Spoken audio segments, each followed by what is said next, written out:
What I've seen so many times is that someone has some type of blast, some type of realization moment, and then they grab onto that and they hold that as their new identity. And often that comes with a lot of bypassing. So, how do we actually become deeply aware of ourselves, still evolve, and not just inflate our ego and become some annoying spiritual person? Because we've all met those people. What I'm here to say is that the split is the issue. It's not that you don't want to work on yourself and you want to just be some eternal, timeless being. And it's not that you want to be stuck on the ground level, just trying to work on life all the time and become obsessed about getting better or getting more. It's you want to bring these two together. That's where life becomes lovable and juicy and easy.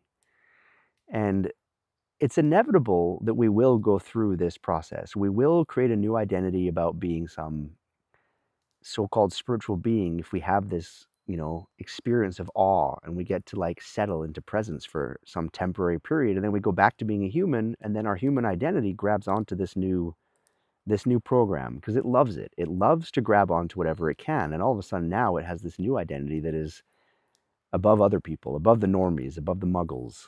So you don't want to get stuck. You don't want to get stuck thinking that A, you can just bypass the self-help and all the work that you need to do as a person.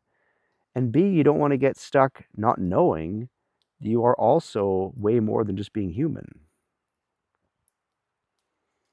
Otherwise, it's like you're driving down the highway, you have one foot on the gas, you have another foot on the pedal, and you're just skidding all over the road when you can be actually flowing through the highway and through the streets and through the city and through the neighborhood if you're aware that you are driving and you're the passenger at the same time. So, look, I'm not going to say that I can help you skip this process. You will go through this. We all go through this. I've been through this. I'm still through and going through this. It's like we always have this new identity that we want to grab onto, but we don't want to get caught thinking that we can either stop that process of evolving, because it's never going to stop. It's never going to stop. You're always going to be working through. You can have a huge awakening. You can be massively blasted open, and there can be decades of processing that. And you might be processing that until you die. That's not the point. The point is not to get, there's no end game here in the self-help thing. You can improve yourself endlessly, and it can become another huge ego trip. So you want to really just be aware that there's two sides to the same coin.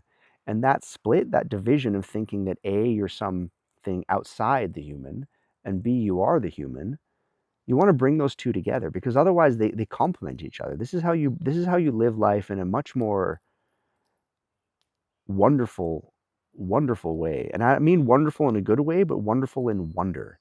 Because you can watch your person, you can watch your character, you can watch them improving and going through their challenges and all their things like this, and still not get caught up down on the ground level in all the pain of it. Because regardless, there will be pain. It's inevitable. There will be this this kind of shitty part to this. And if you think that like that's all of it, then you just get caught obsessed working on yourself. And if you're one of those really annoying spiritual people that just tries to bypass everything and they're all about love and light, then you're going to give the whole trip a bad name. So you don't want to do that either.